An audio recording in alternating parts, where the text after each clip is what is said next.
নমস্কার বন্ধুরা, welcome back to my channel. আমি সাধনা বলছি। আজকের আমার চ্যানেলে একটা নতুন ধরনের ব্লগ আসছে।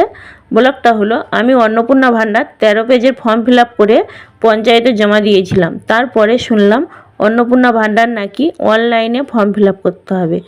তারপরে আমি অনলাইনে গিয়ে অন্নপূর্ণা ভাণ্ডার ফর্ম ফিল আপ করেছিলাম। আর অন্নপূর্ণা ভাণ্ডার অনলাইনে ফর্ম ফিল আপ হয়ে যাবার পরে অনলাইন থেকে একটা রসিদ দিয়েছিল।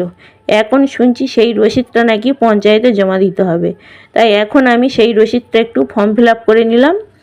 আর তারপরে আমি ওই রসিদটা নিয়ে পঞ্চায়েতে জমা দিতে যাওয়ার জন্য রেডি হচ্ছি। তারপরে দেখলাম পঞ্চায়েতে কাজ করে এই দিদিভাই আমাদের বাড়িতে এসে বলল আমার কাছে জমা দিলে আমি পঞ্চায়েতে গিয়ে জমা দিয়ে দেবো। আমি একটা নির্দিষ্ট জায়গায় থাকবো।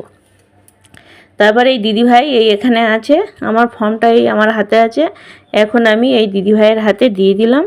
আর এই দিদিভাই এই ফর্মগুলো নিয়ে পঞ্চায়েতে গিয়ে জমা দেবে। আরও অনেকের ফর্ম নিয়েছে উনি।